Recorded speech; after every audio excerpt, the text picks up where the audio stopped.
Proceedings are resumed. Please be seated.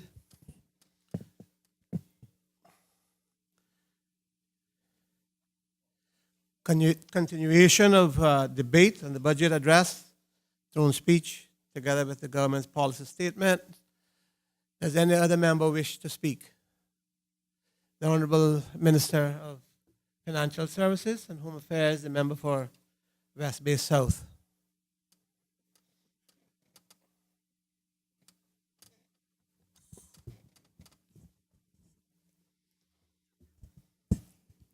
Thank you, Mr. Speaker. Mr. Speaker, I rise to make my contribution to the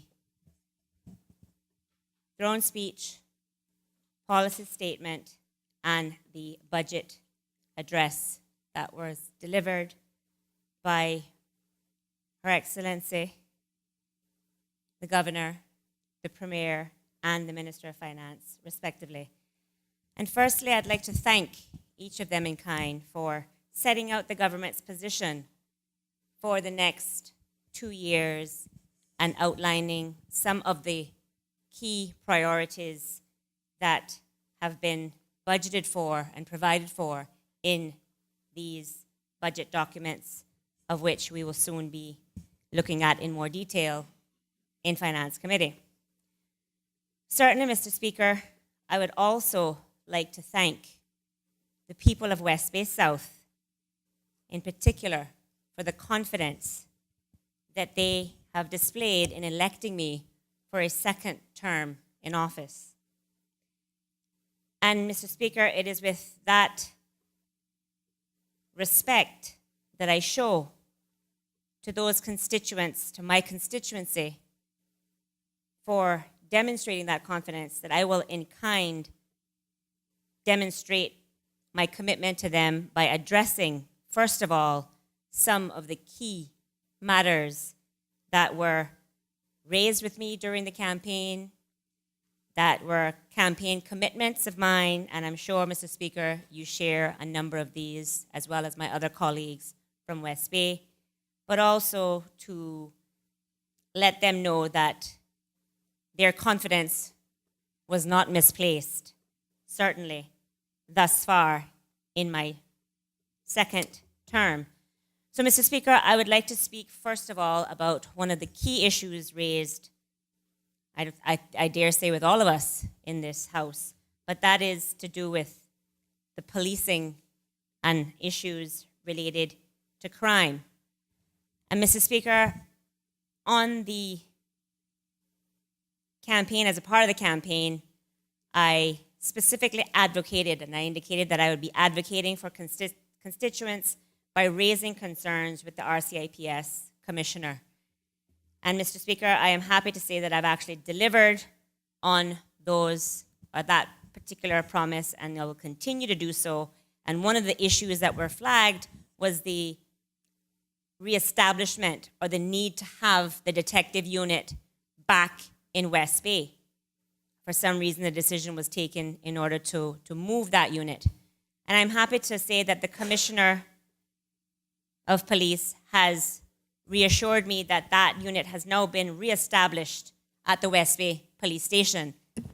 And as I said, that certainly not only benefits my constituents in West Bay South, but it also benefits the entire district of West Bay.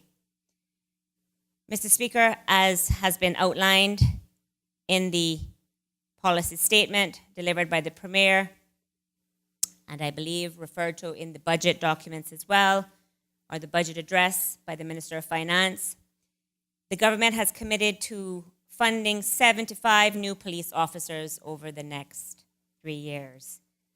Community police, Mr. Speaker, is something that has been added and will be deployed and further deployed in West Bay as a part of that new recruit process that will be taking place.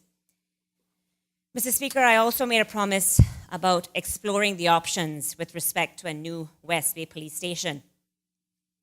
And I am happy to say that once again, I have been able to deliver on that promise through the support and the work of the government as it relates to specifically budgeting in the next upcoming budget, the 2018-2019 budgets, for the development of a new West Bay police station.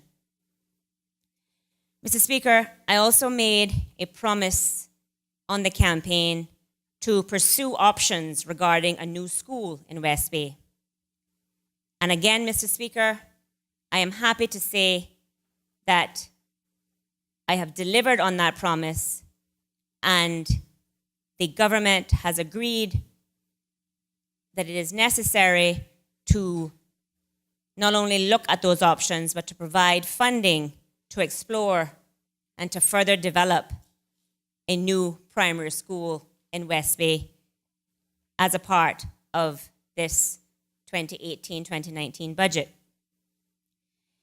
Mr. Speaker, I also made a promise as it relates to working to improve the conditions at the Garvin Park, which many of us know its more colloquial term being referred to as Liar's Tree. And Mr. Speaker, in particular, the work to improve the seawall and the boat launch ramp was referred to during the campaign. And I'm happy to say that work on the Garvin Park area, the improvements through the work of the Parks and Cemeteries Unit and the Public Works Department more generally, the seawall has already been raised as promised. And I remember, Mr. Speaker, when I was actually meeting with some constituents in Garvin Park, and I was talking to them about the intention to address some of the long-standing concerns about flooding and the lack of proper boat ramp launch facilities. They were very, very skeptical. Some of them were very skeptical. They say, yeah, we heard these promises for years and years and years. You're just another one here making the same promise. But I want to say in particular to any of those constituents who may be listening to this particular broadcast, you will see for yourself and you will know that I, as an elected representative, I try my utmost to ensure that I say what I mean and I mean what I say, and I work to deliver on the promises made. So certainly, Mr. Speaker, the seawall, as I said, has already been raised, and the boat ramp, the launch, will be upgraded to improve the launch capabilities at the Garvin Park there in Bottabanu. Mr. Speaker, the intention is also to create a more family-oriented park at Garvin Park as well. There will be new playground equipment and additional cabanas to be installed and general upgrade to the facilities and restrooms at the park. And Mr. Speaker, we also hope to work through the auspices of the NRA to help to upgrade the road access to the particular park, to really make it a hub for the community, in particular the Bottabanu community, the community in West Bay South, as a locally accessible park for children to play, for families to have picnics, and of course, for our local fishermen and women to be able to have access to the North Sound through the improved ramp facilities. Mr. Speaker, in addition, we have worked very hard to respond to particular constituency needs in this upcoming budget and process as well. And one of them is dealing with the establishment of a new West Bay cemetery. Again, one of the promises made that I would be looking to advocate for and pursue. And Mr. Speaker, I'm happy to say that work certainly has started in terms of trying to actually pinpoint the best location for the cemetery to be established from the land that has been allocated for that in the community land that is actually in West Bay South. And in this coming budget and the coming years, additional work will be done. And I hope that the government will continue to support the urgent need to ensure that we can bury our dead right here are right there in West Bay. Mr. Speaker, other concerns that have been raised, and certainly concerns that I wholeheartedly support the need to address, is the issue of public beach access. This is a vexing concern, Mr. Speaker, and a vexing concern for many of my constituents, in particular in West Bay South. And I urge the Public Lands Use Commission and the Lands and Survey Department and all other relevant agencies and ministries to act as quickly as possible in this manner in order to address these concerns about our local people having access to public beach access, availability, or lack thereof. Mr. Speaker, as we're talking about our beaches and our pristine waters and our natural environment, I want to reassure my constituents of my commitment to the preservation and to the ability to promote and the need to promote sustainable development. Mr. Speaker, I want to reiterate what the Premier said in his policy statement as it relates to the proposed review of the National Conservation Law. And in his statement, he said, quote, "is not abandonment by the government of its commitment to protecting and enhancing our natural environment," end quote. And Mr. Speaker, this is certainly my position. And I will advocate to ensure that in any review, any amendments, that we find the right balance to achieve the need for sustainable development as well as the protection and promotion of our natural environment, and that the pendulum does not swing too far in any direction. Mr. Speaker, we have been successful in this budget, as has been outlined by the Minister for Works. The fact that we have allocated budget for road works in West Bay. And also, in particular, I'd like to highlight some of the road works that are actually being planned for later this year, as well as the opportunities which we're looking into for the next coming years. And Mr. Speaker, I have been given assurances by the NRA that the work for the West Bay Road stretch by Christopher Columbus, that what we call the old road coming off of Holman's Corner, that stretch of road, as we all know, those of us that traverse those roads on a regular basis, we know that it's littered with potholes and general deterioration. But I've been made to understand that the work on this road is actually expected to start later this month.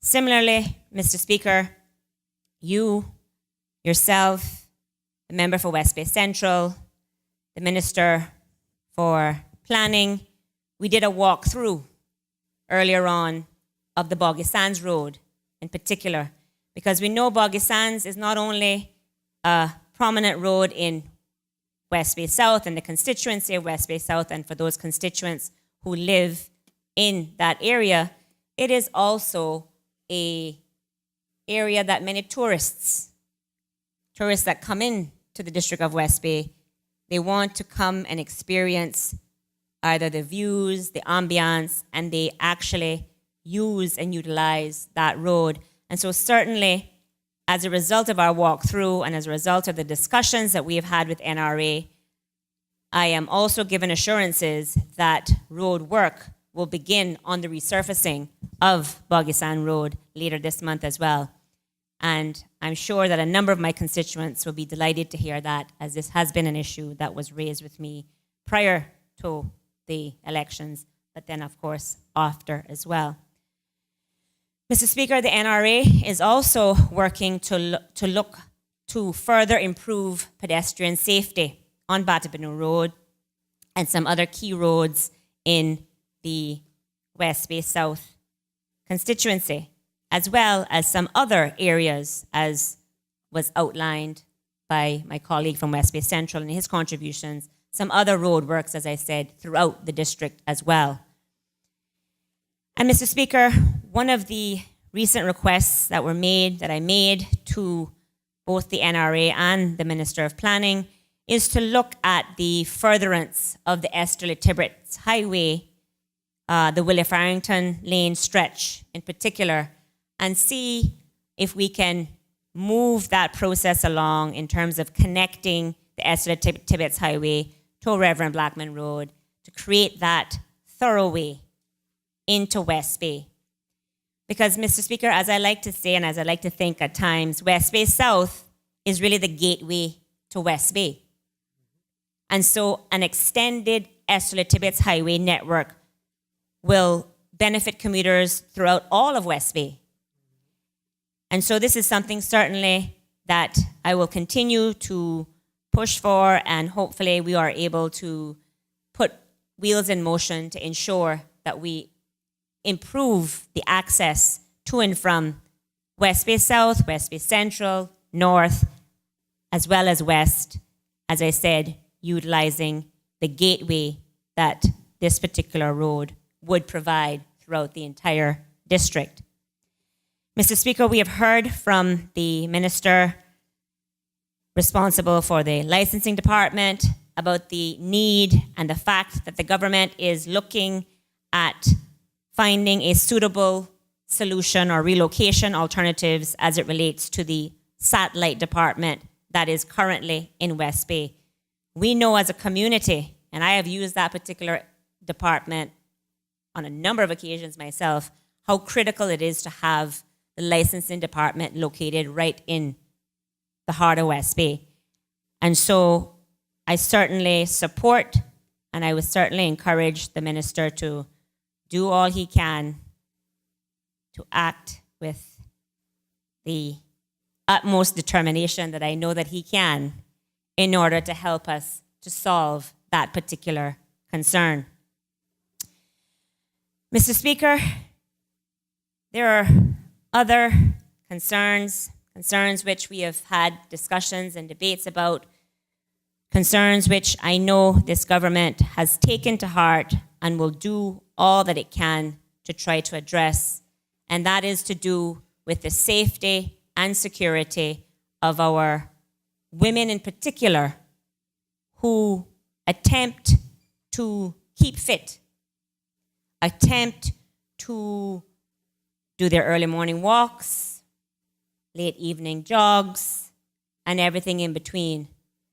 Mr. Speaker, it is very disheartening to know that West Bay is probably the only, I won't say the only district now because we have 19 constituencies, but West Bay as a prominent district with a large population does not have a dedicated walking track. And Mr. Speaker, as I said, this is not just a wish list that I think that needs to be added to the other needs of our communities. This is something that we have seen at least in the past several months, the past year. We have seen the reports of at least 3 attacks alone on women attempting to exercise in areas that are not well lit or in areas that poses a risk. And Mr. Speaker, by having a dedicated facility, we will at least provide the opportunity for people to exercise in an environment that is more conducive and that recognizes the importance of providing for the safety of our people as a whole, but in particular, this is an issue that affects and has affected a number of women in our community. And Mr. Speaker, I have advocated since day one, since I was campaigning back in 2013, about the need to have a mental health facility in this country. And Mr. Speaker, I am proud to have been a part of the previous administration that have really put the wheels in motion to ensure that this is no longer just a call or a cry in the dark. I have supported and I welcome the progress made thus far in the development of a mental health facility. And I want the Minister of Health to know that he has my complete support when it comes to ensuring that this facility becomes a reality during the next budget cycle. It is something I campaigned on from as far back as 2013. I am happy to see the progress we've made, but more work is yet to be done, and I will certainly be working hand in hand with the minister to see that this actually is achieved. And finally, Mr. Speaker, another issue that certainly was raised by my constituents during the most recent campaign, and it is something that I certainly support, is this review of the health insurance regime. Mr. Speaker, for not wanting to be repetitive about some of the arguments made already, it is just certainly a concern of a number of constituents of mine, and I certainly will be looking forward to the progress that the government we make on this particular matter going forward. Mr. Speaker, I also want to acknowledge the privilege of actually serving and having given the opportunity to serve as the former Minister of Education, Employment, and Gender Affairs during the last administration. Mr. Speaker, I am proud of the accomplishments that the previous administration have achieved, and I am happy to have played my role in helping the government and the country to achieve the milestones thus far. Mr. Speaker, we see in the policy statement of the Premier that the Education Law 2016 was described as, quote, the most important structural reform of our education system in over 3 decades. Over 30 years, Mr. Speaker. And, quote, linked to the work we did to understand the baseline needs of schools, it has provided a comprehensive platform to drive improvement in our school system, end quote. Mr. Speaker, I only raise that because, as we know, we've had a lot of discussion in this honorable House during this debate and even before, as it relates to education and the need to do more for education. And I agree, there's always more to be done to support the education of our children. But, Mr. Speaker, we cannot forget from whence we cometh. We cannot forget the hard work that has put us to this point where we're able to operationalize the legislation, the policies, the strategies, and the plans to implement the plans that have been laid during the past administration. For example, Mr. Speaker, the law speaks specifically about a new national curriculum, but yet we still have people calling for the need to have certain subjects in the schools. We've addressed it. It's in the law. We just now need to move forward. Subjects such as IT, civics, culture, etc.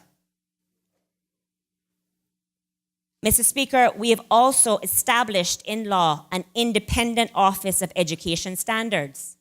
And I was very happy to hear the contributions of the Deputy Governor to say this is something that we are already moving to enact.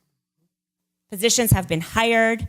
The office has been set up as it has been intended to be, an independent office to do the independent type of audits of our system, which we started in 2015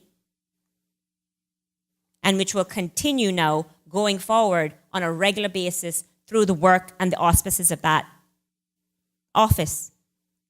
Mr. Speaker, we have adopted policies, education plans, initiatives that have significantly increased teaching and classroom support staff. Last year alone, we had 50 people that were established in the system.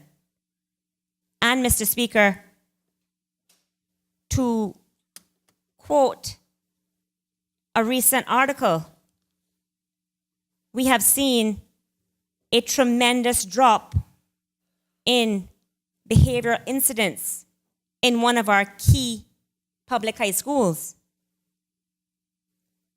Significant drop in just 1 year. This didn't happen just by happenstance, Mr. Speaker. This happened because of hard work, dedication of the staff in the education department, the ministries, as well as the intention to do more than just highlight the issues, but to take action to address it accordingly. Mr. Speaker, we were a part of a government that established and implemented, or I should say, the development of a world-class education plan of action, and the beginning of that implementation, as I said, has already started, and we're seeing the fruits of the labor bear fruit.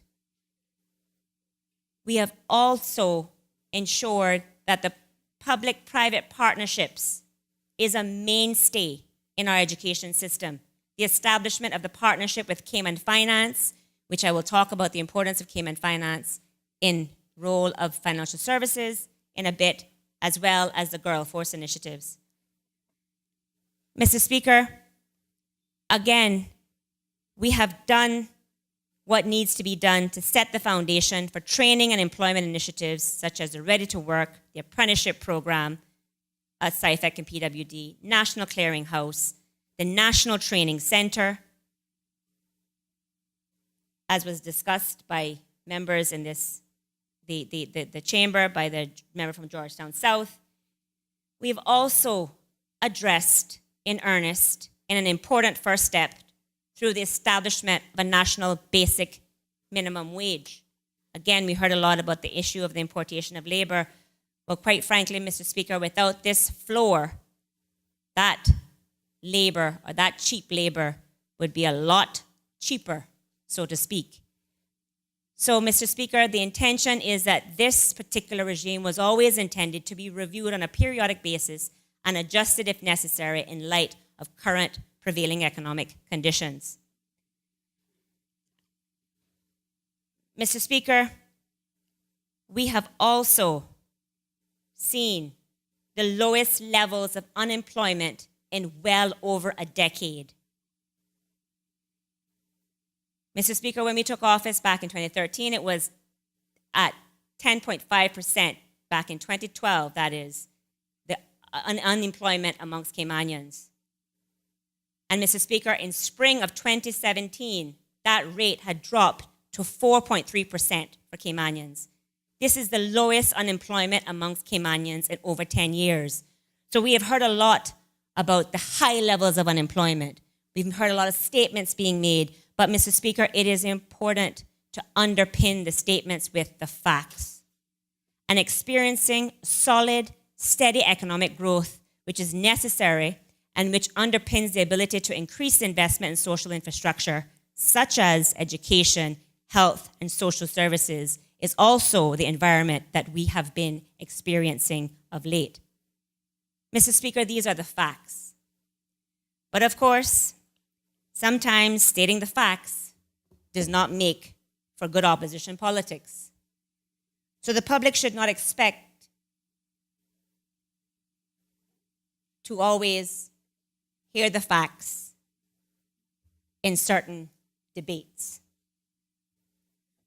Mr. Speaker, I have been honored to have been given the opportunity to continue to serve our great country and being given constitutional responsibility for what is the most significant industry for our economy, the most significant contributor to our GDP, gross domestic product, and to our government revenue. That is, Mr. Speaker, financial services. And I'm honored to be given the responsibility for some of the key agencies within Home Affairs which are responsible for the safety and security of our country and our people. and I thank the Premier for appointing me as such. And Mr. Speaker, as was done during the last 4 years in my previous ministerial capacity, I look forward to working hard to ensure we set and achieve bold policy objectives for the new ministerial responsibilities of which I have, as was done with the previous one. So, Mr. Speaker, within the first 3 weeks of taking office as Minister of Financial Services and Home Affairs, I held meetings with HODs of every department, every agency, and with the SAGCs that fall under the ministry to get a detailed briefing of the work they do and the significant achievements of late, and the challenges as well as the opportunities that they face. Mr. Speaker, these initial meetings were then followed by departmental visits and walkthroughs to meet the staff that actually carries out the work in each department. Mr. Speaker, I saw firsthand the conditions under which they work, and I got a better appreciation of the important work that is carried out by each of the departments and the challenges that they face. Mr. Speaker, those discussions, those walkthroughs, that information gathered has informed the basis in many respects of the development of the budget priorities for the Ministry of Financial Services and Home Affairs and each of the departments thereunder. Mr. Speaker, I will begin with financial services, which speaks to two important government priorities, and that is a strong economy to help family and businesses, and a stable, effective, and accountable government. Mr. Speaker, the financial services industry, as I said before, is the primary driver of our economy. It is a primary contributor to our gross domestic product, or GDP for short. In simple terms, Mr. Speaker, the GDP is the best way to measure a country's economy. It represents the total value of everything produced by all people and companies in a country. Mr. Speaker, in 2015, the Economics and Statistics Office reported that the financial services industry and related legal and accounting services contributed 52% of our GDP. So again, Mr. Speaker, allow me to say it in dollar values. In 2015, our GDP at basic prices was $2.6 billion, and financial services, including legal and accounting services, directly contributed to $1.36 billion of that amount. Mr. Speaker, if you were to include the indirect impact of financial services on GDP, example, the spending that occurs with people who come to Cayman to attend financial services conferences, the spending for those who come to participate in annual meetings, the spending in our restaurants or hotels, etc. All of this indirect spend makes financial services contribution to the GDP significantly higher than what I have just said. And again, Mr. Speaker, using the 2015 revenue figures from financial services, it is stated by the Economics and Statistics Office that it is more than 296 million, or it makes up 42% of government revenue on an annual basis. Again, if we added in the industry's impact on customs duties and the like, the figure would be much higher. This is the same revenue that is needed, Mr. Speaker, in order to fund education, in order to fund health care, in order to fund social services, law enforcement, and the like. Mr. Speaker, speaking about the issue or the importance of financial services as it relates to jobs, we are all concerned about employment and employment prospects for our people, Mr. Speaker. But in terms of jobs, the most recent labor force survey in 2017 tells us that direct employment, that is, people that are directly employed in the financial services industries, including accounting and law firms, accounted for 18.4% of total employment. In other words, of the 41,764 persons employed in Cayman per that spring 2017 survey, financial services and related employment accounted for 7,669 of those jobs. And Mr. Speaker, taking it even further, of the 7,669 employed persons in the financial services industry and related jobs, 4,752 are Caymanians. Or in other words, Mr. Speaker, 62% of the financial services industry and related jobs are held by Caymanians. Mr. Speaker, it is also important to note that at least 1 in 4 Caymanians employed in this country, that is, at least 25% of all employed Caymanians, are directly employed in the financial services industry and related industries. And again, Mr. Speaker, not to mention those persons whose employment is indirectly related to financial services. For example, the architects, the engineers, the construction workers, and other tradesmen and women working to construct the office buildings and the accommodations, driven in large part by the need to accommodate financial services-related businesses and office spaces, or those working in the construction of homes by persons who live here and work in the financial services industry. Mr. Speaker, like the GDP, if we were to quantify those employment figures of such persons, it would be much higher than the 4,752 Caymanians I spoke about before. So, Mr. Speaker, I say all that to say that there is absolutely no doubt that the financial services industry is critical to the socio-economic welfare of the Cayman Islands. It is critical to our ability to be able to fund schools, to fund education, to fund healthcare, to fund social services, to fund road infrastructure, to fund environmental conservation, etc., etc., etc. And equally, Mr. Speaker, there is no doubt that the convergence of many international initiatives such as the implementation of an enhanced beneficial ownership regime, the common reporting standards for enhanced tax information exchange regime, the country-by-country reporting requirements under the base erosion of profit shifting, or the BEPS regime, to name a few, all of which, by the way, Mr. Speaker, Cayman has agreed to and are moving to enact.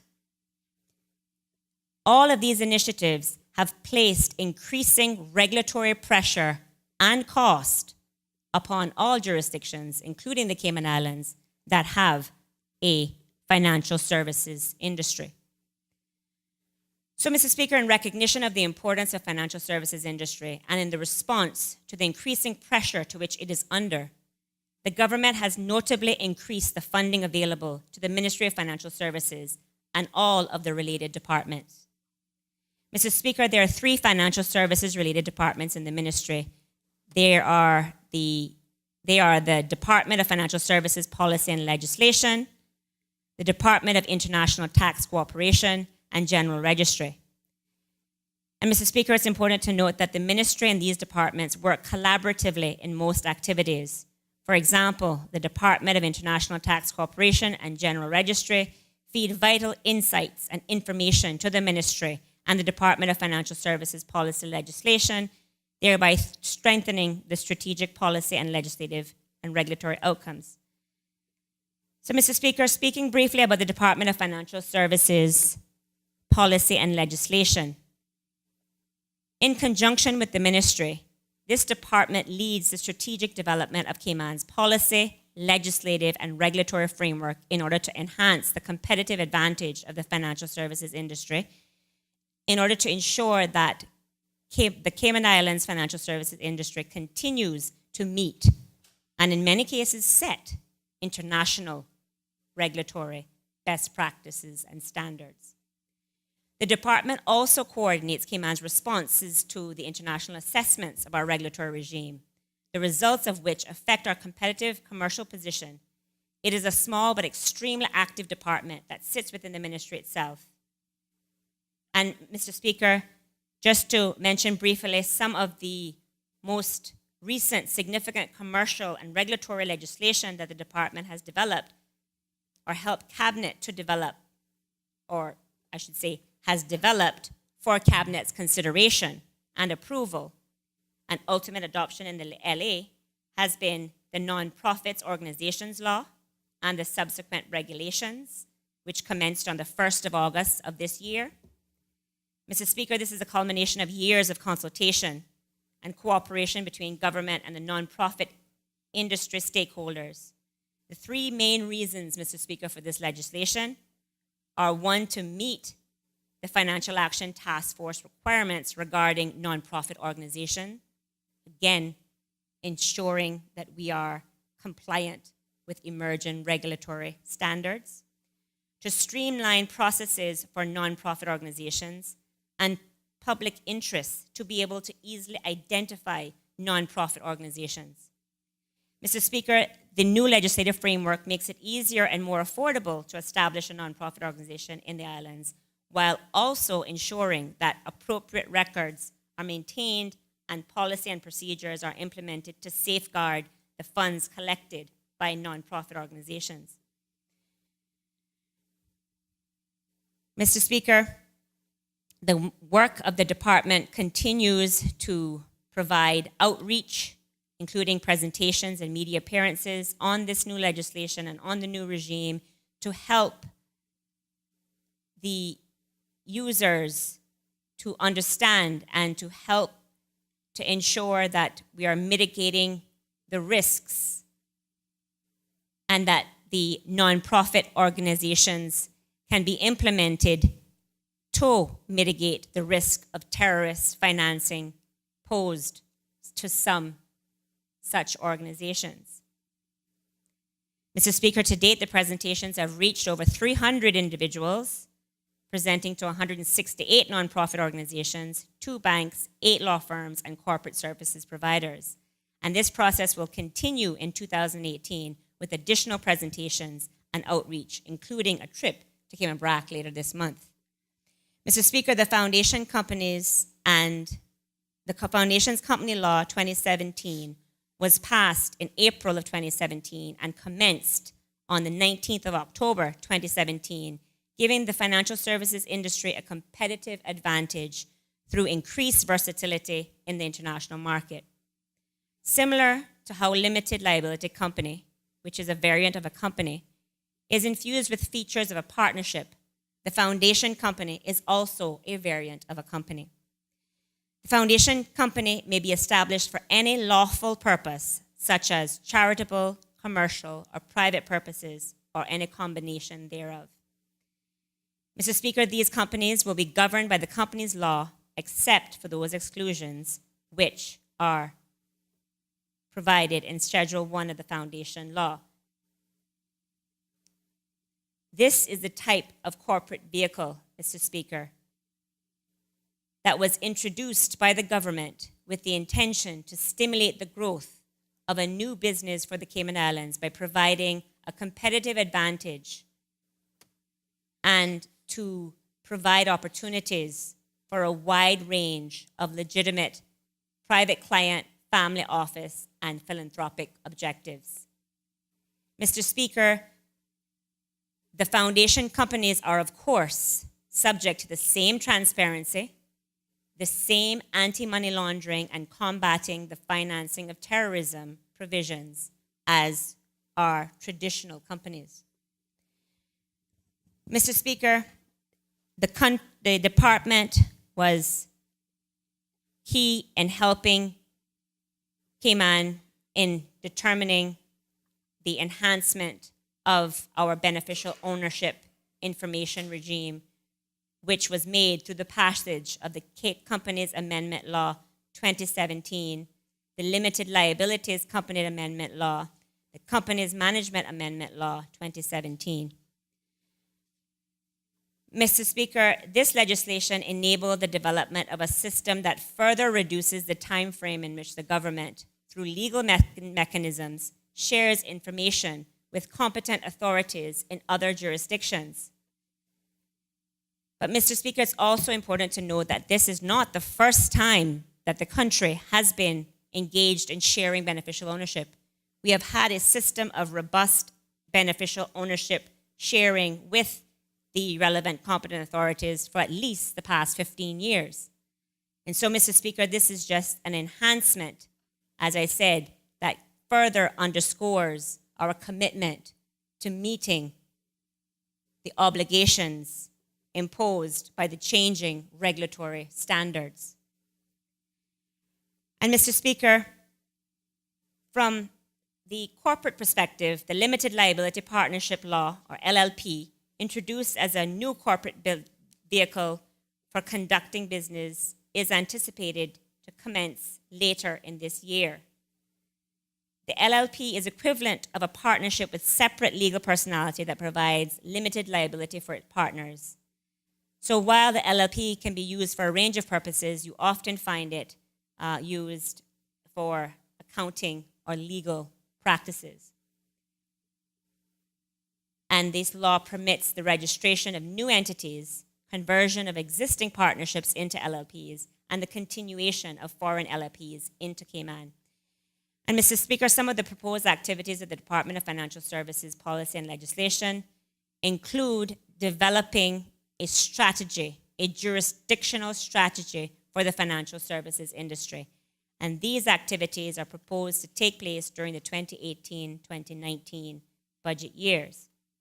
This strategy would include input from private and public sectors, target markets, key civic groups and NGOs, regulators, clients, and it is intended to strongly position the Cayman Islands for continued commercial success, regulatory adherence, and strengthened global reputation.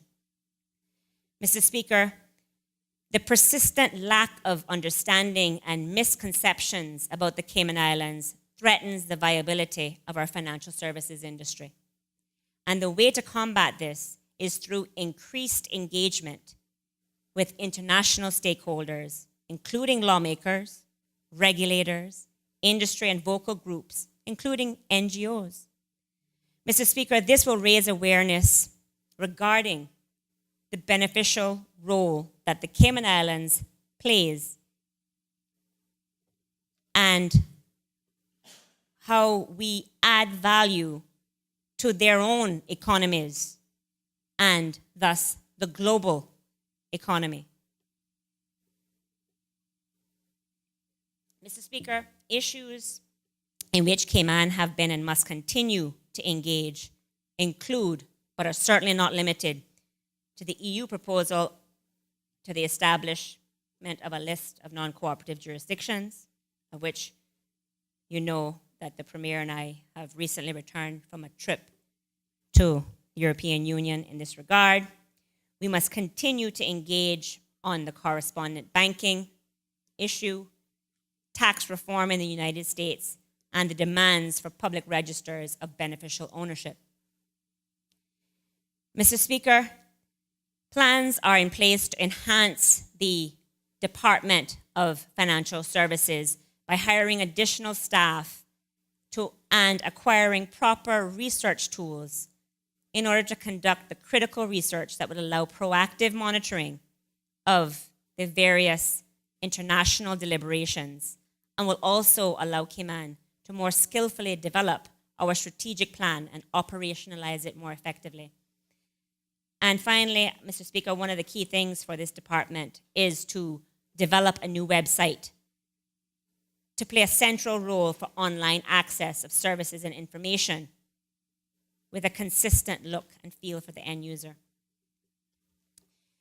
Mr. Speaker, the Department of International Tax Cooperation implements Cayman's international cooperation arrangements on tax matters. The Tax Information Authority, which is the sole dedicated channel for the international cooperation on tax matters, is a function of this department. Mr. Speaker, the Department of International Tax Cooperation continues to provide information for tax purposes to countries with which Cayman has exchange agreements, and it will continue its international engagement in tax matters to ensure that our legislative and regulatory framework is in line with global developments. Mr. Speaker, some of the proposed new activities in the coming years include the further development and implementation of the Automatic Exchange of Information portal. Mr. Speaker, this process is already up and running, and we will continue to work with the jurisdictions that we engage with in this way to provide this automatic exchange of tax information in this appropriate manner. Mr. Speaker, we've also committed to participating and will be participating in the OECD's country by country reporting as a part of the BEPS initiative that I spoke about earlier. And again, we are also, as I said, participating in the Common Reporting Standard, which is taking the exchange of information, which we've already committed to through US FACTA, through UK FACTA, and now we are doing so on a global scale with participation in the Common Reporting Standards. And again, Mr. Speaker, because of the immense volume generated by the portal, as well as the increase in the exchange information by request, it was necessary to enhance the resources to this department, which will be phased in during 2018. And so the additional funding requested, Mr. Speaker, is to address the issue of a response time, and response times are dictated by global standards against which Cayman is assessed. Mr. Speaker, the General Registry operationalizes the Ministry of Financial Services strategy by fulfilling the key administrative function of maintaining robust, efficient systems for the registration of Cayman's financial services products. It will continue its responsibility for registering legal entities upon which government fees are collected and registering intellectual property as a core component of legally protecting trademarks, design rights, and patents. Mr. Speaker, General Registry will continue to register the vital records of birth, deaths, and marriages. And as we know, Mr. Speaker, the Cayman Islands Intellectual Property Office was established in May 2016. And this new legislation commenced in August of this year. The Trademarks Law, the Design Rights Law, and the Patents Amendment Law all provide for modernized protection for creators in the Cayman Islands. Proprietors of trademarks can now register their marks with the Intellectual Property Office using one of the local registered agents. So in other words, Mr. Speaker, brand owners can now locally register their symbols, slogans, and other elements directly in Cayman. And in fact, Mr. Speaker, within the first month coming into operation, the Intellectual Property Office received more than 50% of the total annual amount of new trademarks applications sent prior to the commencement of the new trademark law. So this is already proving to be an additional source of revenue for the country. Design rights can also now be recorded in the Cayman Islands, as registration of the design rights is extended in the Cayman Islands, where registration of a design has been registered in the UK. Again, Mr. Speaker, the recording and the design registration in Cayman will allow the proprietor of such rights all the rights and remedies allowed in the UK. Mr. Speaker, in addition to administering or registering the various financial services products or companies and other vehicles, it is important to note that on the 21st of October 2017, just last month, the department launched the Cayman Business Portal at the Small Business Expo that day. And the portal has been developed to allow small businesses in the islands currently managing themselves to conduct its business with the registry online. The department is presently accepting applications for registrations from these businesses to use the portal. And Mr. Speaker, users of the portal will be able to order certificates such as good standing online, as well as print them in their offices. They will also be able to pay annual fees and file returns with the register online from January 2018. Mr. Speaker, this is a key initiative launched that further supports the government's goal to facilitate easier access to services, especially as it relates to small business. Mr. Speaker, in the coming 2018-2019 years, the registry plans to improve the service delivery and will continue to enhance its systems for registration of legal entities, including the expansion of online services to include mergers, partnerships, liquidations, and segregated portfolio companies. The registry will also implement a new register for limited liability partnerships. Mr. Speaker, the General Registry will work to address security of information and efficient access to relevant authorities. And the General Registry will administer the beneficial ownership platform. And Mr. Speaker, to prevent misuse of the sector by those wishing to support terrorist financing and terrorist organizations, the General Registry will continue the registration and regulation of nonprofit organizations. Mr. Speaker, the government continues to increase its support of the Cayman Islands Monetary Authority. In this 2018-2019 budget years, the government has again increased its investment in and support of CIMA by some $2.5 million to the tune of total $16.33 million support to CIMA per annum.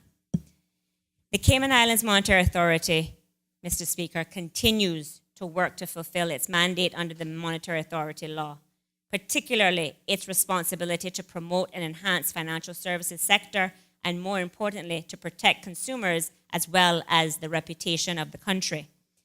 The more significant initiatives during the current financial year that have been accomplished include further enhancements, upgrades, and replacements of CIMA's information technology system with the phased implementation approach to the online regulatory enhanced electronic form submission system and the electronic files document management system. The recent phases of this regulatory enhanced electronic form submission system further improves efficiency in licensees conducting business with the authority, including more timely reporting that allow for enhanced oversight of regulated entities in the Cayman Islands. Further development of CIMA's on-site inspection unit has also taken place. This unit is critical to streamlining the assessment of CIMA's licensees, both on island and overseas. It helps the authority ensure that licensees are conducting their affairs in compliance with the laws and supervisory framework, and in such a way to better protect their clients and investors. Mr. Speaker, revisions to CIMA-issued guidelines on Basel II, Pillar 2 have also taken place. The guidelines further clarify the requirements for banks to utilize a more forward-looking approach to capital that essentially encourages banks to better identify risks and to develop or improve their ability to manage those risks, ultimately offering better protection to their clients and investors. Mr. Speaker, CIMA is currently working on the following initiatives: the implementation of an administrative fines framework, that is, financial penalties for breaches of regulatory laws. Such penalties would help deter regulated entities from breaking the laws and from putting their clients and investors at risk.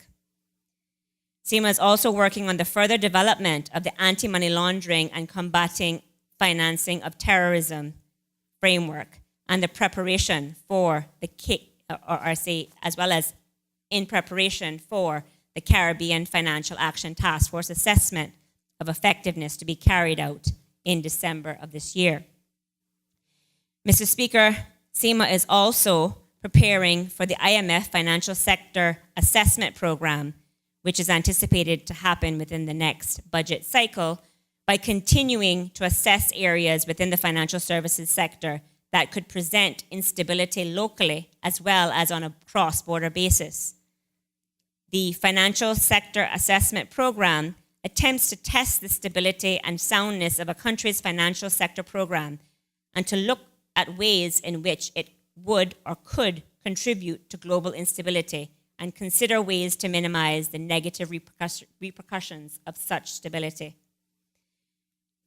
Mr. Speaker, There are a number of other activities and initiatives that SEMA is undergoing and will be doing in the coming years, but I will, in the interest of time, move on. But certainly one of the key things that SEMA will be doing is to, and has already started to do, and I will speak to that in a little bit, is to create more of an education strategy and roadmap.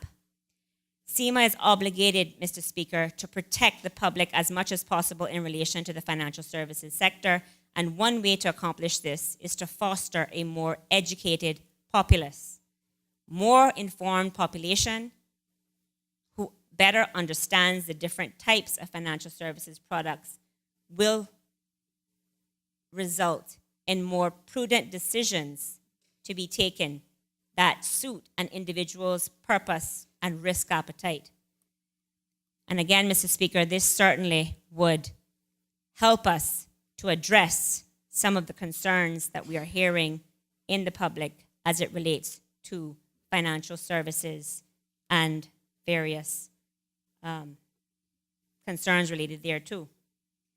As I said, I will address one particular initiative in a moment. But Mr. Speaker, speaking very quickly as it relates to MACI, the Maritime Authority of the Cayman Islands, Mr. Speaker, is undoubtedly a world-class organization. MACI has 44.5% of the market share of yachts in operation that are classed by one of the leading class societies such as the American Bureau of Shipping, Lloyd's Register, and the DNV-GL.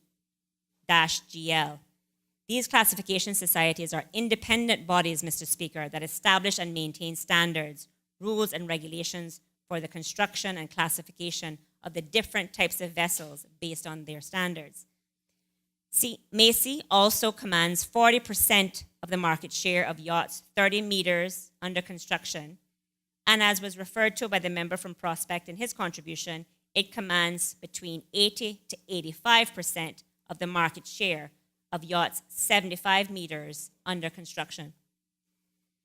Again, Mr. Speaker, some of the major accomplishments of MACI in the past year is that it has received the rating of the #1 performing flag in the Paris Memorandum of Understanding on Port State Control for 2016. And Mr. Speaker, the Paris MOU covers waters or ports of the European coastal states and the North Atlantic Basin from North America to Europe. It has also maintained the United States Coast Guard's Qual Ship 21 status, only one of 16 flags to do so. And this is the equivalent regime of the Paris MOU for ports in the United States. And MACI continues to maintain its low-risk status in the Paris and Tokyo MOUs on port state control. Mr. Speaker, as I said, there are a number of other great things that the authority has accomplished in the past year, and I'm sure these will be outlined in their annual reports accordingly. And certainly, as it relates to moving forward, MACI continues to look towards achieving the goals in which they have been established to do. And the government has also increased our support of MACI by some 17% over the annualized 2016-2017 financial year in recognition of the work that they do and the value that they add to our economy as well. Mr. Speaker, the Cayman Islands Stock Exchange also has seen some notable success of late, with the market capitalization continuing to grow. The CSX, Cayman Islands Stock Exchange, has been able to increase profitability in what remains a challenging and competitive environment post the financial crisis. The performance of the CSX has grown steadily while growing revenues and controlling expenditures to achieve an increasing net income year after year. This continued solid performance year on year has enabled the CSX to increase annually the amount of its net profit that is paid as a dividend to the central government.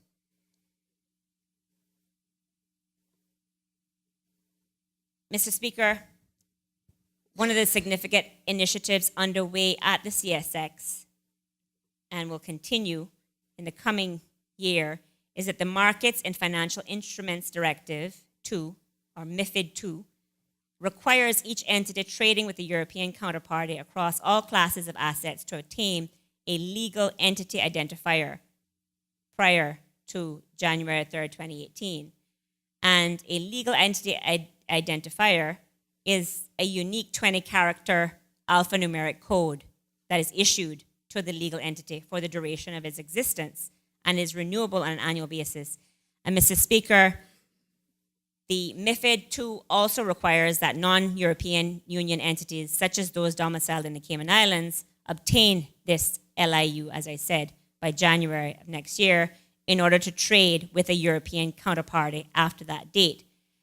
And so with CIMA now being confirmed as a member of the LEI Regulatory Oversight Committee, the Cayman Islands Stock Exchange will become the accredited local operating unit with the ability to issue the legal entity identifiers to ensure business continuity for the Cayman Island Stock Exchange listed companies.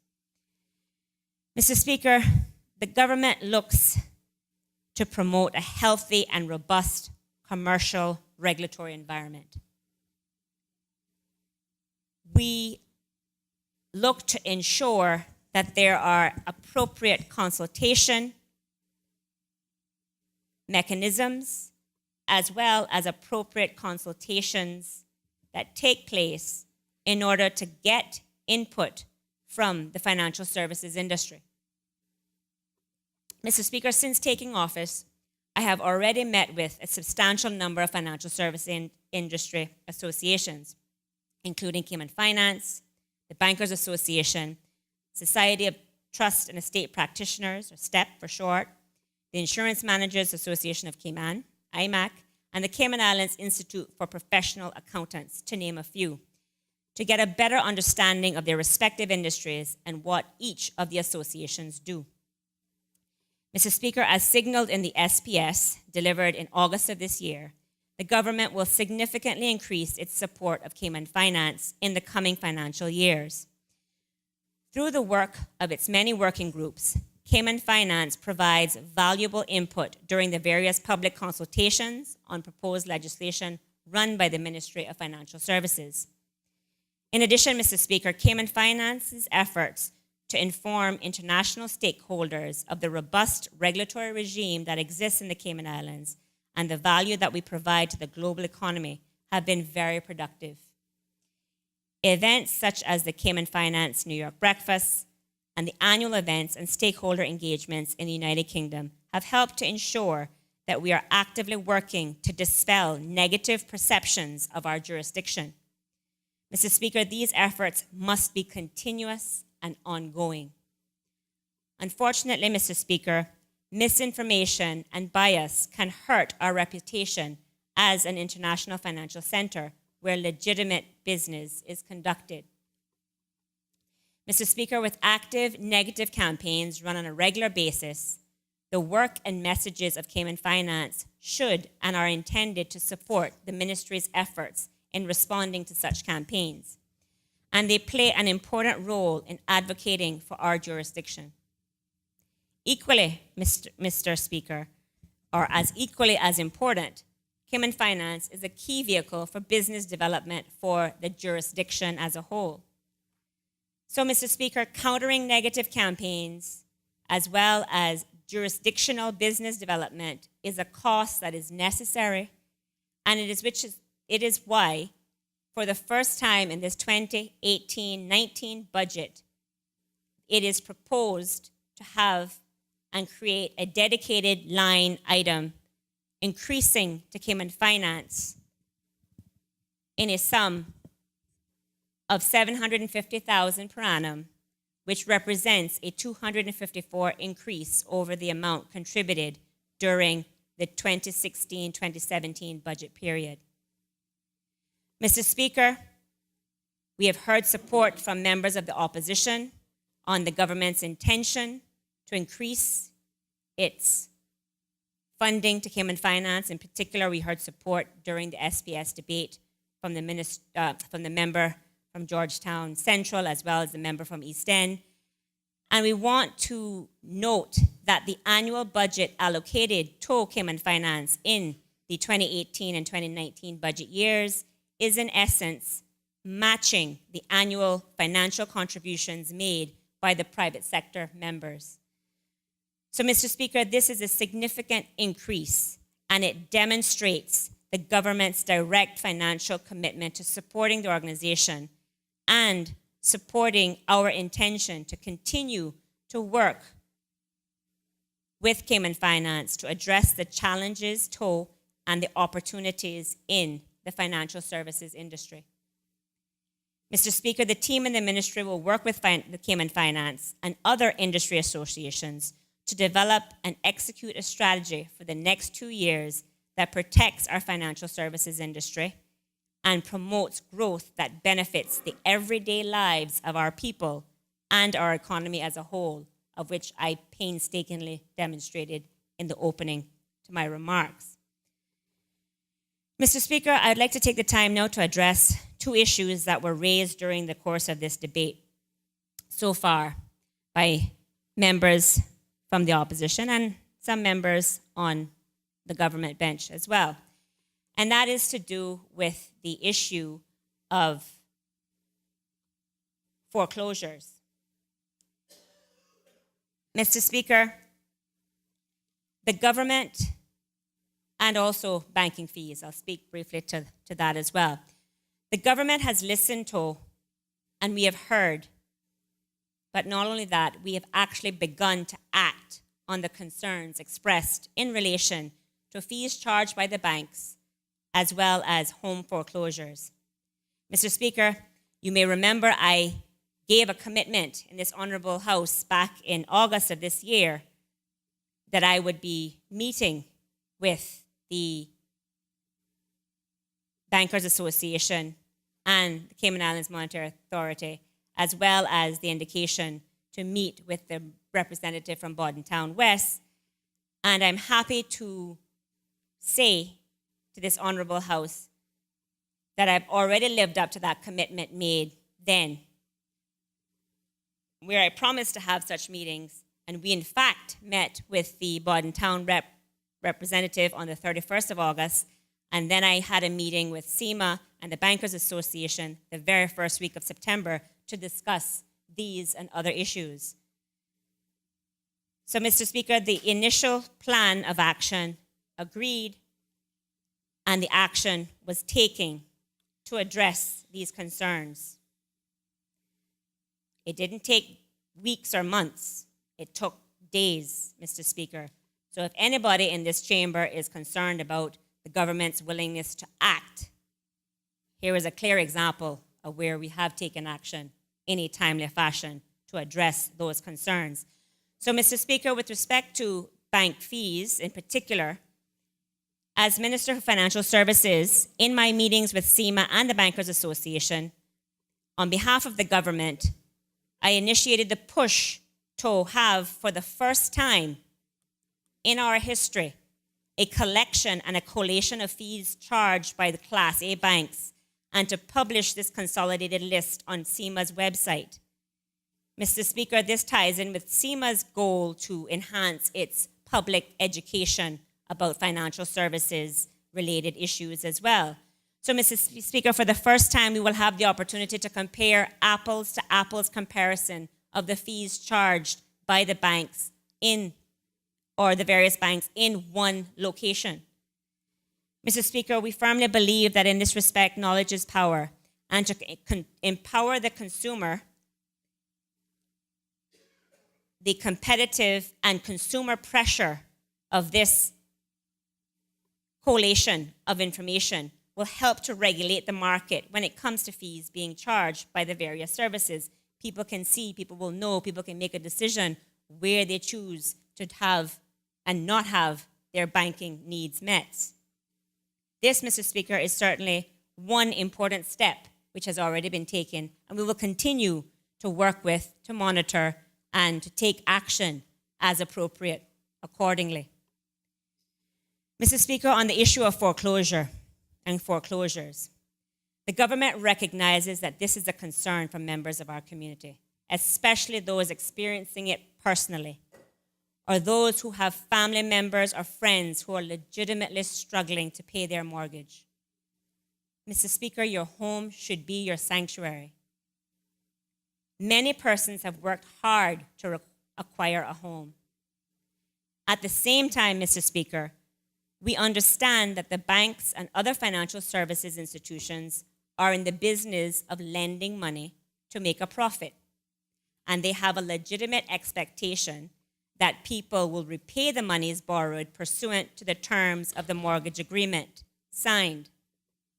And if not, Mr. Speaker, they should have the right to recoup on their investment. Because, Mr. Speaker, if banks lose that right ultimately, they will then stop lending money or make it extremely difficult to qualify for residential mortgages to buy or build homes. So, Mr. Speaker, there will always be a tension in this regard. You will have homeowners that want to keep their property at all costs, and you have banks that want to receive a return on their investment for the benefit of their shareholders at any cost. These are the competing interests that the government needs to be aware of, Mr. Speaker.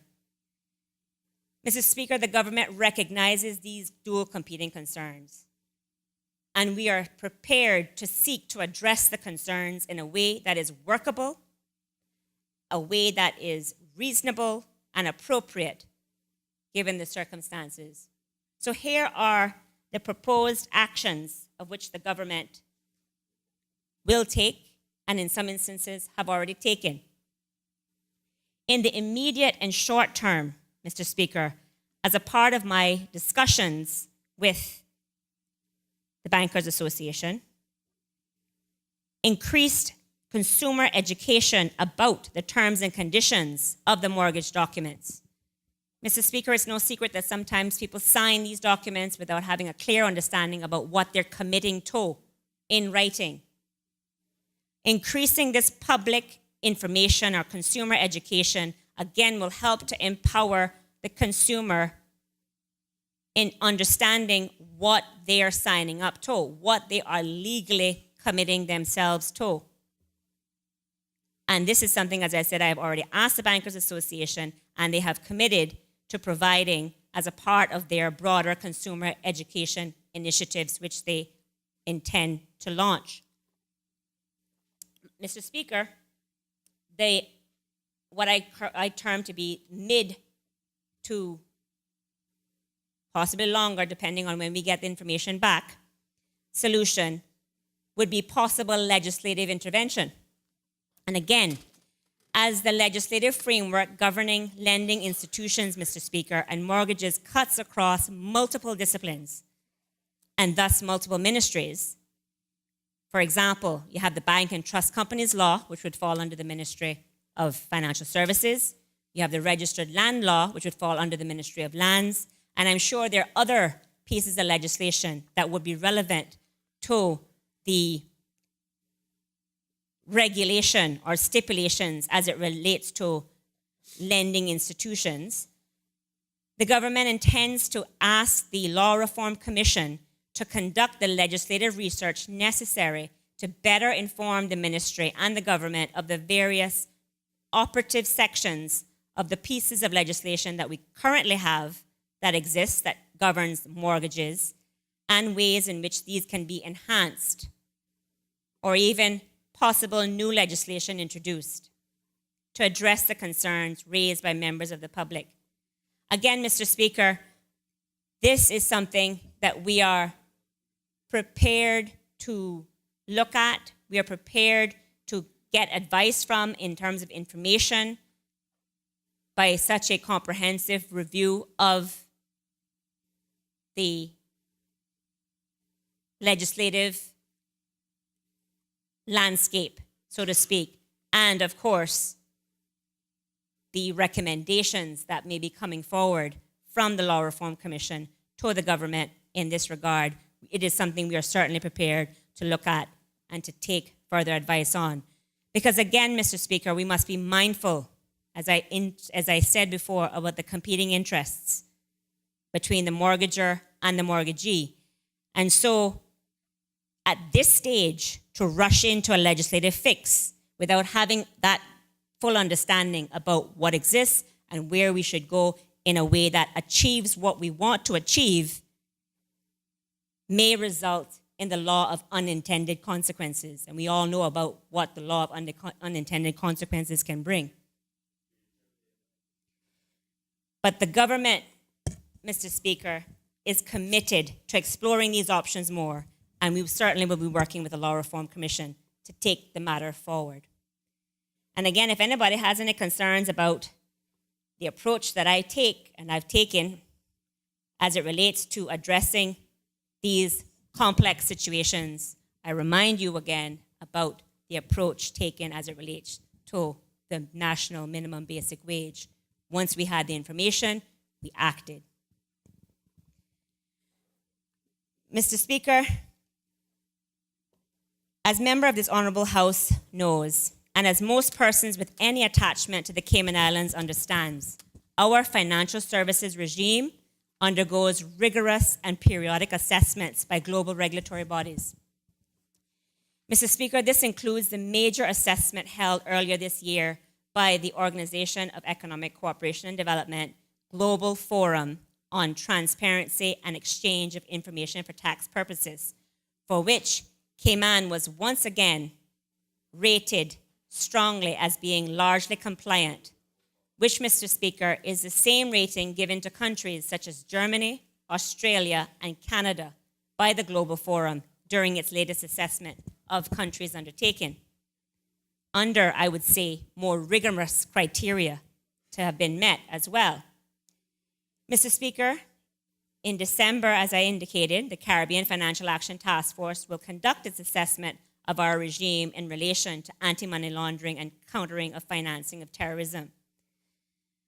Mr. Speaker, Cayman also expects to hear the results of a major European Union initiative that, while it's not a formal assessment, has the potential to influence the others. And lastly, Mr. Speaker, in 2018 or 2019, we are to be assessed by the International Monetary Fund. So again, Mr. Speaker, obviously, it is necessary for the ministry to focus attention on Cayman's legislative framework for global regulatory standards, casting a critical eye on our own regime to ensure that our country can stand up to the outside scrutiny. Mr. Speaker, because of the importance of the financial services industry to our local socioeconomic stability, the rapidity of global regulatory developments, and the number of staff we have devoted to these matters, this is an intense task in itself. However, Mr. Speaker, the ministry also devotes significant effort to improving Cayman's competitive position by delivering the legislative changes our financial services industry needs to attract sound business. And Mr. Speaker, let it be no mistake, if it is not sound business or sound business practice, the government is on record to say that we don't want it associated with our islands.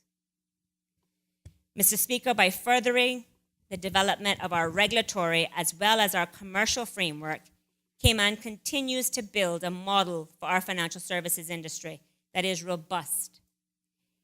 But this is done meeting by meeting and conversation by conversation, including with government officials in the UK, US, and EU, with SEMA, with industry, with global regulators, and with bodies such as non-governmental organizations. In other words, Mr. Speaker, our engagement with key audiences has given us the insight and experience to know how to best position the Cayman Islands for future success. Mr. Speaker, because of the rapid pace of global regulatory developments, we find it necessary to take an even more proactive global engagement strategy, fostering strong channels of communication with the audiences I've just mentioned will be central to this engagement strategy going forward.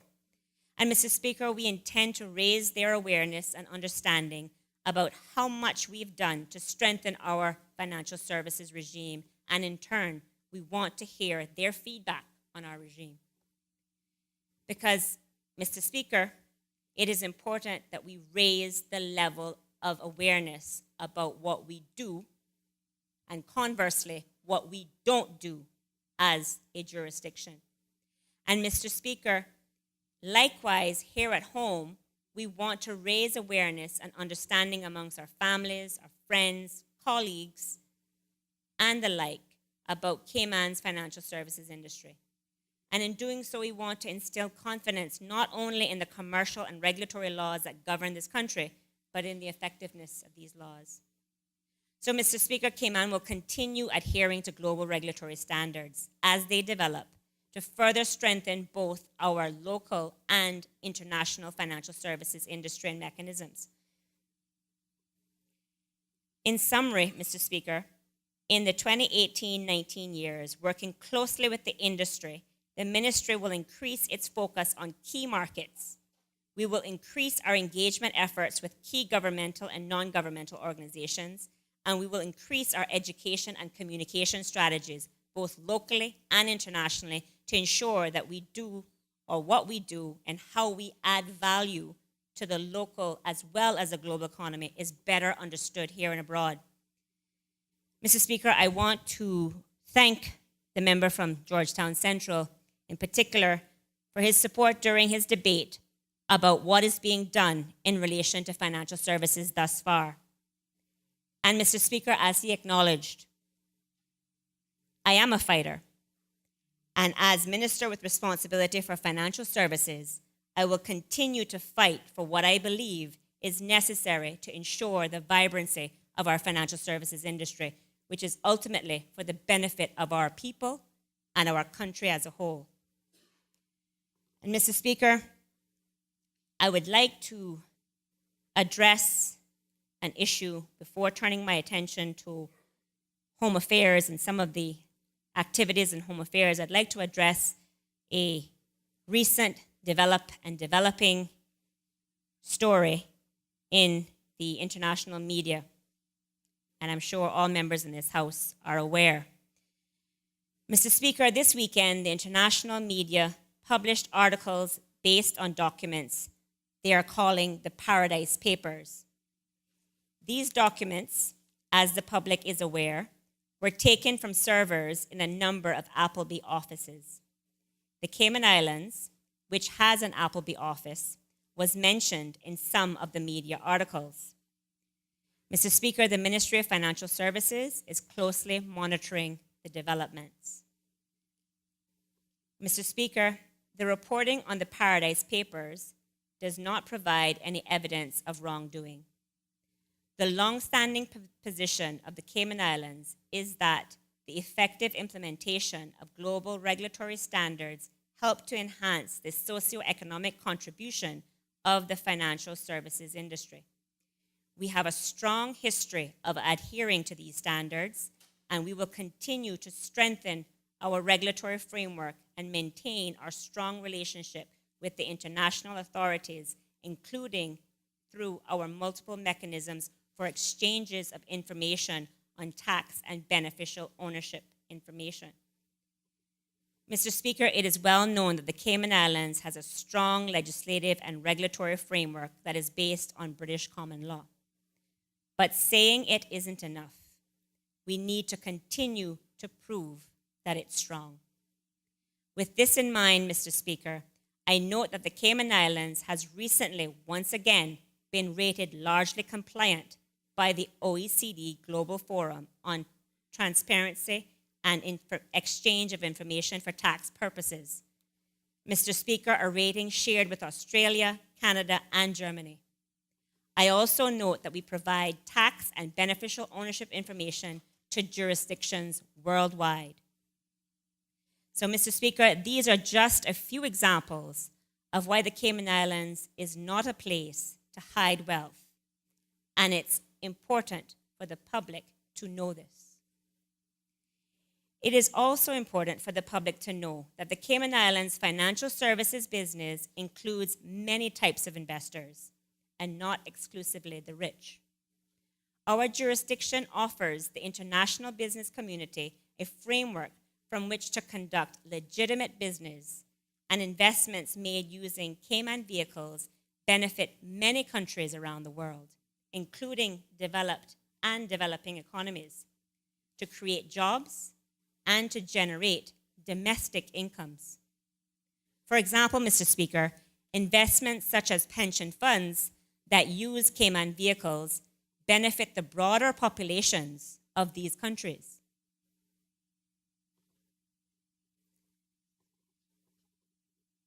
Mr. Speaker, at this time, if I could just get a time check at this point, would be helpful.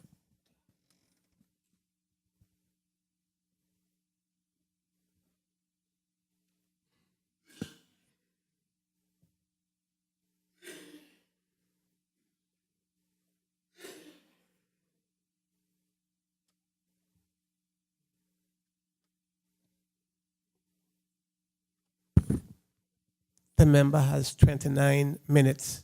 29. Okay, thank you, Mr. Speaker. Mr. Speaker, I now turn to home affairs. Mr. Speaker, several of the government's key policy objectives, namely reducing crime and the fear of crime, stronger communities and the support for the most vulnerable, ensuring that Caymanians benefit from a healthy environment and stable, effective, and accountable government, are achieved through the work of the various departments and agencies which make up the Home Affairs portfolio. And Mr. Speaker, as I indicated earlier, I met with and visited all the departments and agencies that fall under the Home Affairs portfolio prior to the budget submissions, again, to get a better understanding about what they do, how they do it, what are some of the challenges they face, and what are some of the concerns to be addressed in this upcoming budget. And certainly, Mr. Speaker, for a long time, some of these departments and agencies have suffered from underfunding as well as understaffing. And this budget attempts to address, in part, some of the long-term systemic issues affecting some of the Home Affairs departments.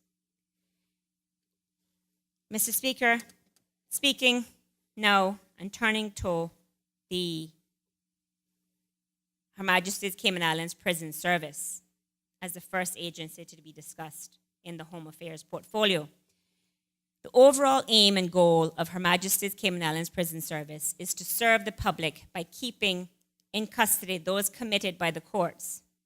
The prison service's duty is to look after those incarcerated and help them to lead law-abiding and useful lives in custody and after release.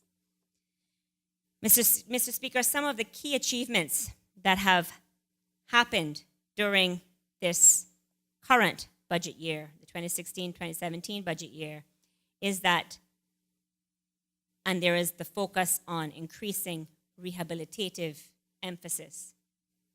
And Mr. Speaker, the government is keen to support more rehabilitative emphasis and programs in the prisons, and some of those have started in earnest and will continue as there is a real push lately to achieve this.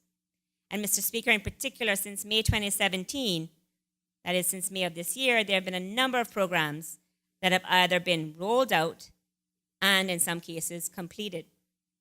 Namely, the implementation of the Fresh Start program.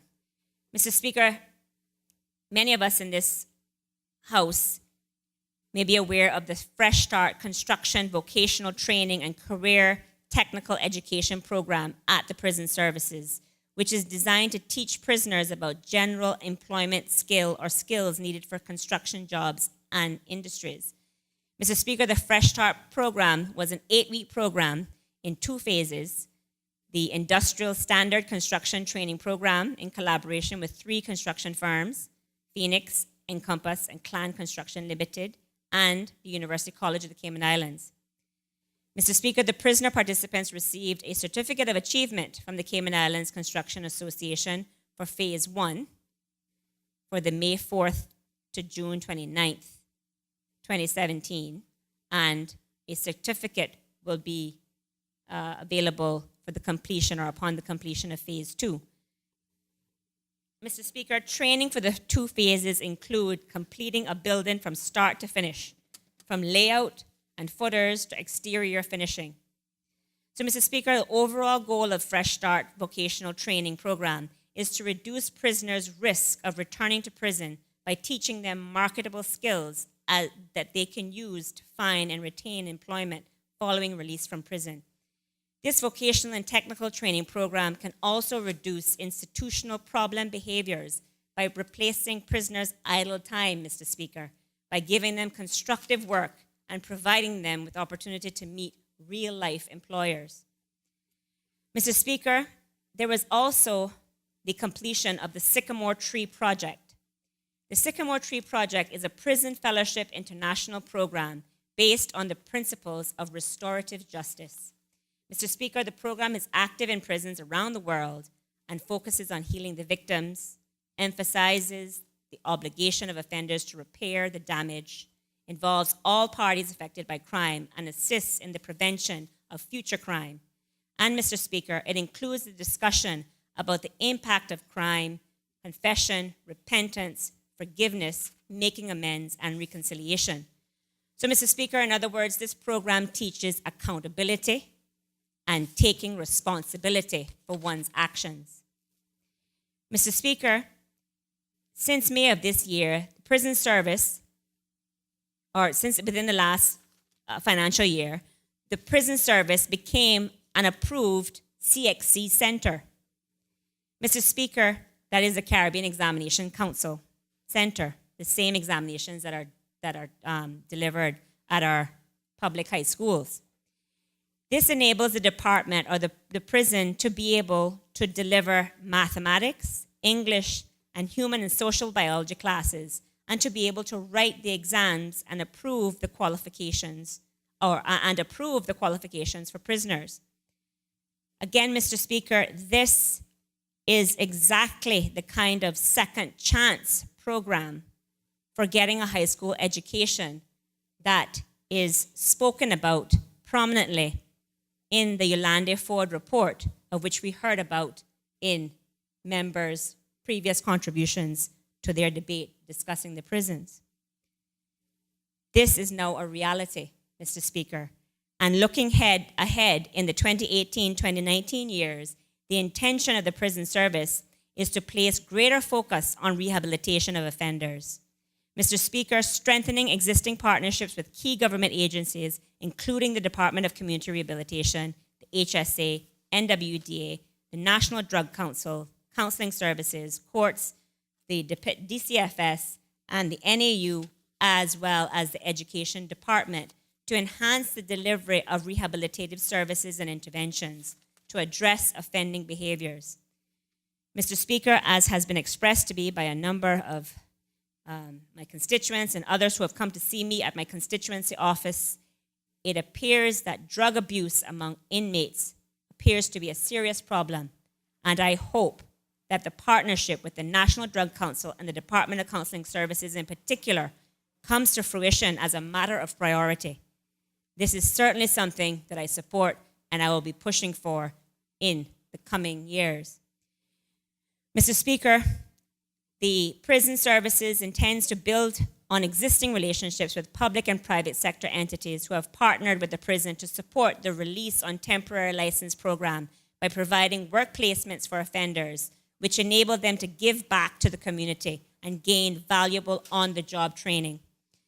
Mr. Speaker, the prison service plans to implement phase 2 of the Fresh Start program of which I just spoke, following the successful pilot earlier this year. And this program enables offenders, as I said, to gain valuable job skills relative to the construction industry and create opportunities for employment prior to their release. Mr. Speaker, in this current budget, there is provisions made for the hiring of dedicated vocational trainers, which will enable the expansion of the current vocational programs.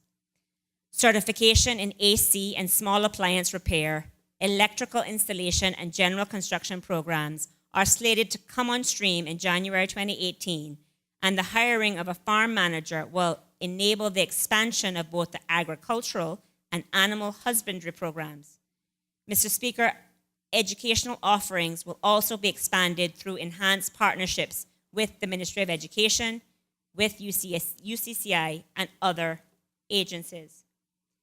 Mr. Speaker, increased opportunities for offenders to participate in community payback through initiatives like the recently implemented inmate road parties, those that were delivered in partnership with the Department of Environmental Health and other government and private sector agencies. More of that is intended to happen in the coming years. Mr. Speaker, the prison is responsible for maintaining order, safety, security, and decency at the prison services locations of Northward and Fairbanks. And in the coming year, the budget is seeking to improve existing security measures through upgrades to the security equipment, reinforcement of the interior fences, installation of a new intercom systems, and expansions of both the CCTV operations and the drone program. Mr. Speaker, planned works include necessary upgrades to water and sewage systems. And importantly, Mr. Speaker, in collaboration with the Major Projects Office, develop comprehensive business case for the rebuild of the prison estate, including the relocation of Fairbanks Prison. Mr. Speaker, as you know, and as we've seen, the challenges that the prison has had in terms of being able to house the level of security needed for some of the prison population has certainly been a challenge, and the physical plant itself is certainly in need of major improvements. And so the work to look at the rebuild of the prison following the Major Projects Office model at Public Works Department, or in the Ministry of Planning, I should say, is anticipated to begin during this next year.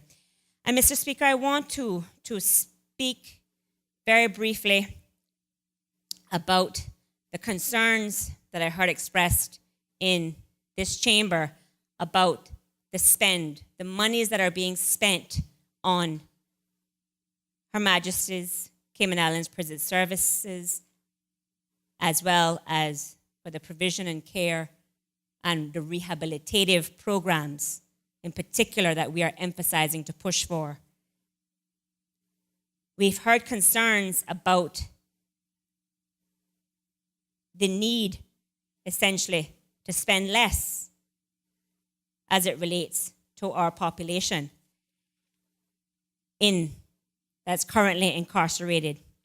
And Mr. Speaker, I find it in some instances ironic, to be frank, that a particular report, the Yolande Ford report, was used in essence criticizing the government's focus on increasing the spend, which, as I've just outlined, a large part of that increased spend is to achieve the objectives of increased safety, security, rehabilitation, all initiatives which we know for a very long time have been neglected.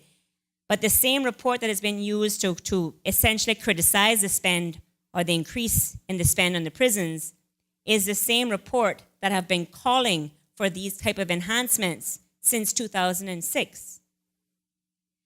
Because, Mr. Speaker, if you look particularly at pages 92 to 96 and other places throughout that report, it specifically deals with the need for increased educational opportunities for persons in the prison.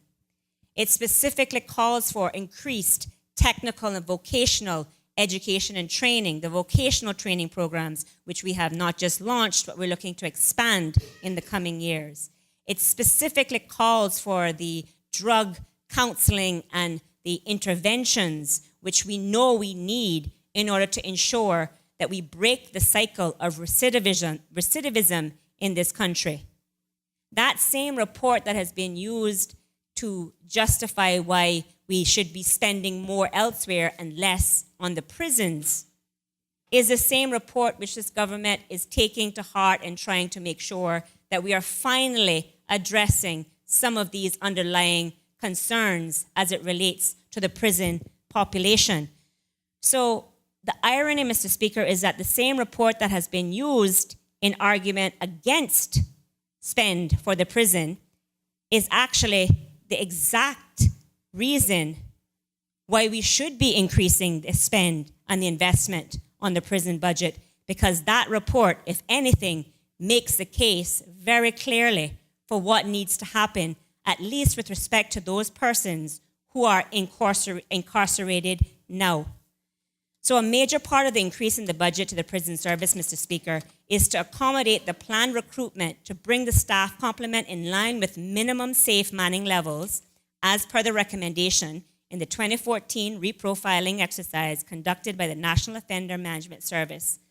I am also made to understand, Mr. Speaker, that these additional staff will ensure compliance with the industry standards, thereby reducing the liability to the government, reduce the extraordinary overtime required currently to operate Northward and Fairbanks, as well as the Immigration Detention Center, and it will reduce the security risks.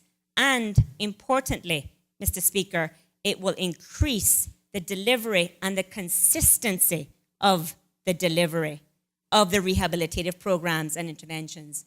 This was a big criticism that we heard from many people in the community, that these programs would stop and start.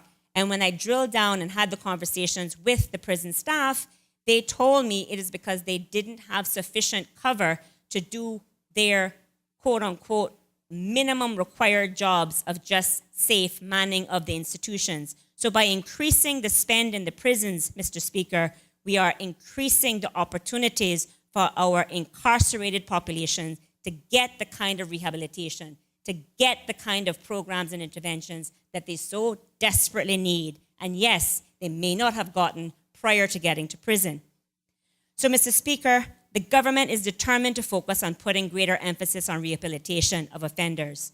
We are determined to promote better intervention, rehabilitation through TVET and skills development, and developing better collaboration with other government departments. We are determined to further enhance the private sector employment opportunities post-release, and we are determined to develop better supervision and aftercare of ex-offenders from the time that they're incarcerated, during incarceration, and once they are released from prison. Because, Mr. Speaker, contrary to what some people may want or may call for, the government cannot, and we should not, just write off those who are in prison as if they're all lost causes to be locked up and forgotten about. Mr. Speaker, they are our family. They are our neighbors. They are our friends. And for many, they are Caymanians. We have an obligation to see to it that they are given real opportunities to turn their lives around. Mr. Speaker, the new conditional release legislation and program adopted by the government during the last administration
prison.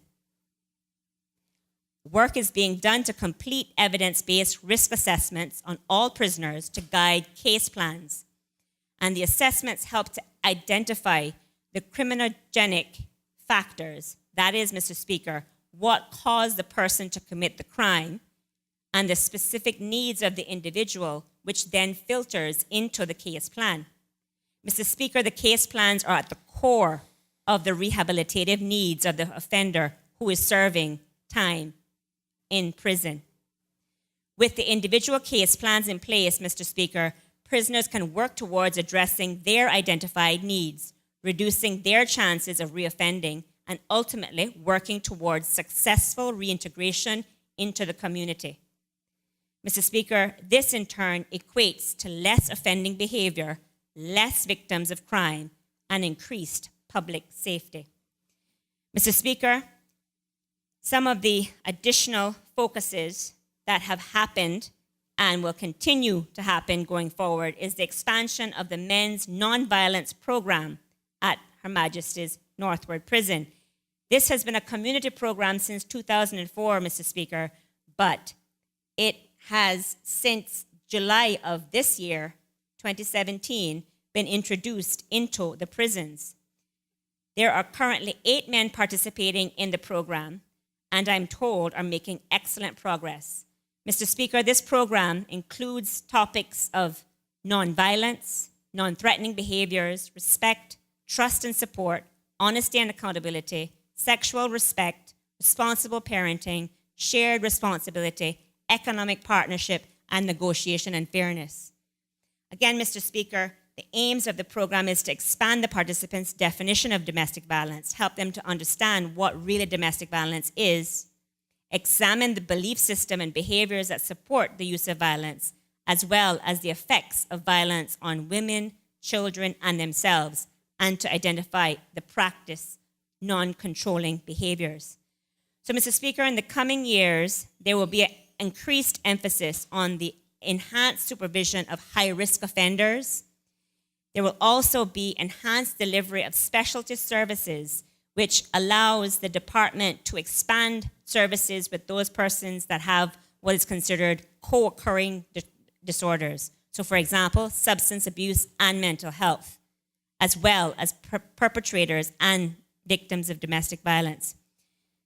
Mr. Speaker, it will also enhance the supervision of community service. Approximately 200 offenders are placed on community service orders by the courts annually as an alternative to custody, and the trend analysis indicates that the demands are increasing. And so therefore, the resources are needed in order to address these increasing demands. And as we say, Mr. Speaker, reducing crime and the fear of crime is high on the agenda of this government. And so we are committed to investing in the agencies that are important in order to achieve that goal. Mr. Speaker, moving to the Cayman Islands Fire Services, the role of the Cayman Islands Fire Service is to provide an emergency response to domestic and aviation incidents throughout the Cayman Islands. Mr. Speaker, the scope of the incidents includes fires, emergency medical services, motor vehicle accidents, aircraft accidents, water rescues, and other rescues and special services. Mr. Speaker, it is no doubt that the brave men and women risk their lives whenever they're called upon to respond to such emergencies.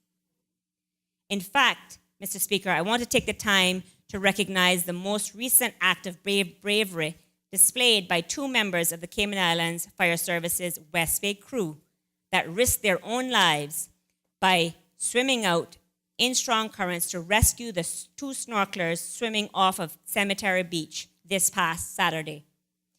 Unfortunately, Mr. Speaker, one of the snorkelers passed away, and our thoughts and prayers go out to his family of the deceased, while the other was unconscious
suspended for 15 minutes.